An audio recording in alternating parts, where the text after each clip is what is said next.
पाकिस्तान की बात है। एक आदमी जिसका नाम मोहम्मद जफ़र, वो अपनी बेटी के साथ कहीं जा रहा था पैदल। बेटी अपनी धुन में मस्त। तभी यूँ होता है कि वहाँ से एक लड़का गुजरता है बाइक पे। लड़की उसे देखती है। लड़का शायद खूबसूरत रहा होगा तो लड़की उसको देखती रहती है। ये चीज़ जफ़र यानी लड़की के बाप को नागवार गुजरती है। वो अपनी बेटी को मना करता है कि उस लड़के को ऐसे ना देखे, वरना लोग बातें बनाएंगे और इज्जत उछालेंगे। लेकिन ये उम्र ऐसी होती है कि लड़की काबू नहीं कर पाई और 2 बार उसने लड़के को मुड़कर देख लिया। इसके बीच क्या हुआ वो हम बाद में जानते हैं, लेकिन फ़िलहाल आप ये सुने। एक लड़की को दफनाने के लिए ले जाया जा रहा था, लेकिन कश्मीरी पाकिस्तान में ये रवायत है कि लड़की को दफनाते वक्त उसका चेहरा ढका हुआ नहीं रखा जाता। हर इंसान जाने वाले के चेहरे का आखिरी बार दीदार ज़रूर करता है। लेकिन जब इस लड़की को दफनाया जा रहा था तो ढके हुए चेहरे को देखकर इसकी बड़ी बहन को अजीब लगता है और वो चेहरे से कफन हटाए जाने की जिद करती है। लेकिन कई बार कहने पर भी इसके माता पिता इसका कफन नहीं हटाते। मजबूरी में इस लड़की को जबरन कफन हटाकर देखना होता है और जब वो मंजर देखती है तो उसका दिल दहल जाता है। इस लड़की जिसका नाम अनुषा था, उसको पीटकर एसिड डालकर मार डाला गया था। बड़ी बहन तुरंत पुलिस को रिपोर्ट करती है और पुलिस जफ़र और उसकी पत्नी ज़हीन को गिरफ्तार कर लेती है। मुकदमा चलता है तो ज़हीन कहती है कि ये अनुषा का नसीब था कि वो इस तरह मरे, हम ज़्यादा कुछ नहीं कर सकते थे। तो जब इन्वेस्टिगेशन हुई तो पता चला कि ज़हीन और जफ़र ने अनुषा को जैसे ही वो घर आती है उसको बहुत ज़्यादा पीटा और उसके बाद उसके ऊपर एसिड छिड़क दिया, पूरे शरीर पर एसिड डाल दिया। और सुबह जब तक वो लगभग 60% ना जल गई तब तक उसे हॉस्पिटलाइज भी नहीं किया गया।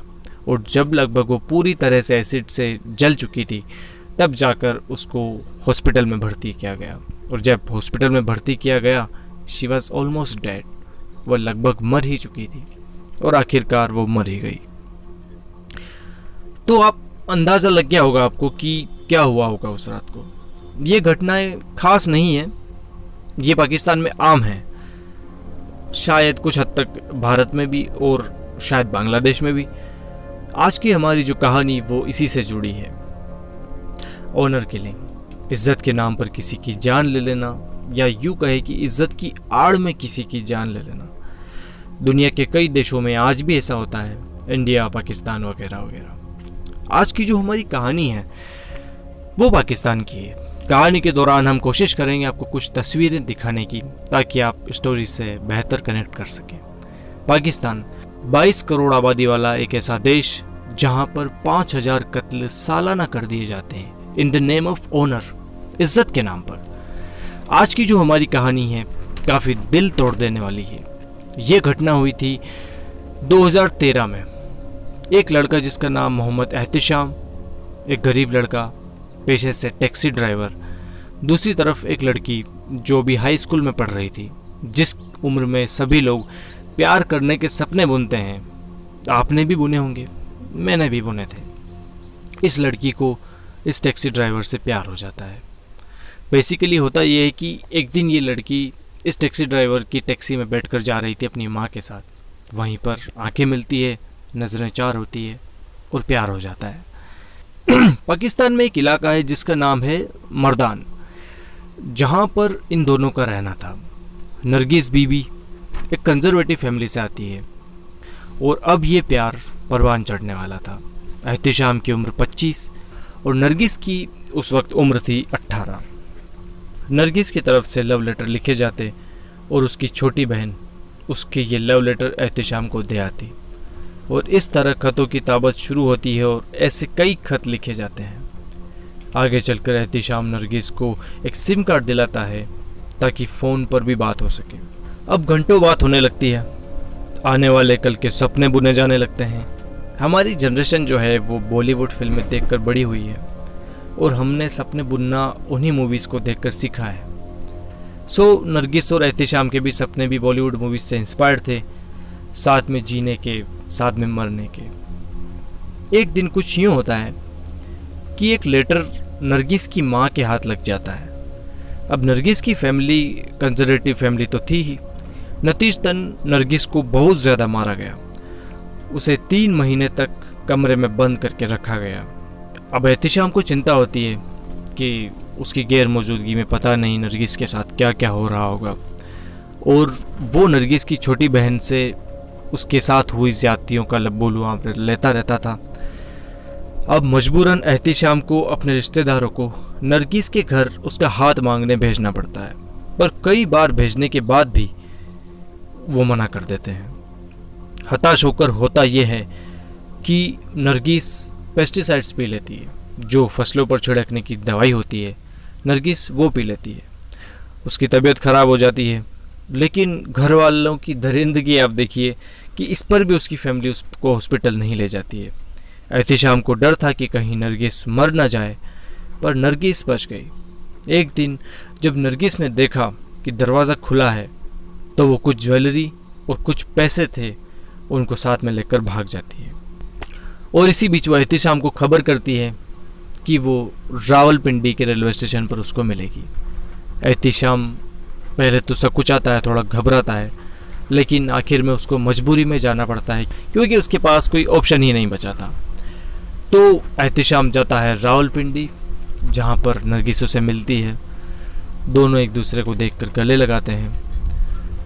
अब जब बाद में एहतिशाम का इंटरव्यू हुआ था, तो उसमें एहतिशाम ने बताया था कि जब नरगिस उसको रावलपिंडी रेलवे स्टेशन पर मिलती है, तो एहतिशाम कहता है कि मेरे पास ना कोई काम धंधा है, ना मैं कुछ करता हूँ, तो हम रहेंगे कहाँ, जाएंगे कहाँ, खाएंगे क्या और करेंगे क्या। नरगिस कहती है कि मैं जीना तो तुम्हारे साथ चाहती हूँ, लेकिन मैं मरना भी तुम्हारे साथ चाहती हूँ, जो होगा देखा जाएगा। और एहतिशाम भी इस बात पर एग्री कर जाता है और वो दोनों रावलपिंडी में अपना घर बसा लेते हैं। अब चूंकि एहतिशाम को गाड़ियाँ वगैरह चलाने का हुनर तो था ही, वो टैक्सी भी चलाता था मर्दान में, तो वो रावलपिंडी में मिनी बस चलाने का काम ढूंढ लेता है। उससे उसका थोड़ा मन भी बहल जाता, कुछ चंद पैसे भी आ जाते घर में, और इस तरह उसकी गृहस्थी चलने लग जाती है। इस बीच नरगिस और एहतिशाम को 2 बच्चे होते हैं। एक लड़की होती है जिसका नाम अलीशा होता है, लड़का होता है जिसका नाम शयान होता है, और सब कुछ अच्छा जा रहा होता है। लगभग 4-5 साल बाद एक दिन जब एहतिशाम अपने काम पर होता है, तब नरगिस बीबी के घर उसका भाई आता है और कहता है कि माँ की तबीयत बहुत ज़्यादा ख़राब है और तुम दोनों वापस आ जाओ, हम सुलह करने को तैयार हैं। तो नरगिस बीबी बहुत खुश होती है। उसको पता नहीं था कि इसकी आड़ में क्या साजिश रची जा रही है। नरगिस बीबी काफ़ी खुश, क्योंकि कौन नहीं चाहेगा अपने परिवार से मिलना, सब कुछ नॉर्मलाइज होना, फिर से पुराने दिनों की तरह रहना।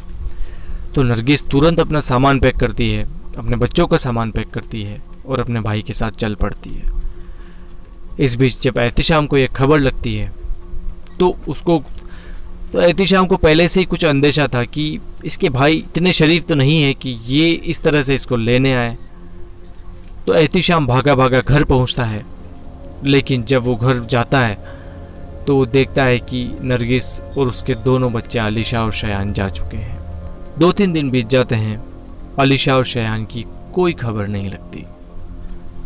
एक दिन अखबार में एक फ़ोटो आता है जिसमें औरत और 2 बच्चे, उनके मुंह पूरी तरीके से कुचले हुए रहते हैं। कहा जाता है कि जब एहतिशाम चाय पी रहा होता है, तब उसका एक दोस्त होता है, वो एहतिशाम को कहता है कि देखो किस तरह से, कितनी बेरहमी से एक औरत उसके 2 बच्चों को कुचल कर मार दिया गया है। तो एहतिशाम खुद भी इस बात को एक्नॉलेज करता है कि बहुत बुरा हुआ, अल्लाह किसी के साथ ऐसा ना करे। लेकिन एहतिशाम को नहीं पता था कि ये जिसके बारे में बोल रहा है, ये उसी के बीवी और उसी के बच्चे हैं।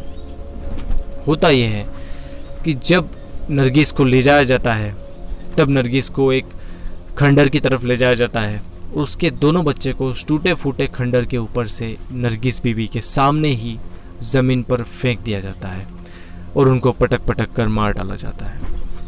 अब नरगिस बीबी का गला रेत दिया जाता है, इसको गोलियां भी मारी जाती है और इवन इसका एक ब्रेस्ट काट दिया जाता है, इसकी छाती का एक हिस्सा काट दिया जाता है। अब ये जो इन्होंने घिनौना काम किया, अगर ये नरगिस के मरने के बाद किया है तब तो फिर भी ठीक है, लेकिन अगर ये नरगिस के जीते जी किया गया है तो आप सोचिए इन लोगों की क्या मानसिकता रही होगी, क्या मेंटेलिटी रही होगी।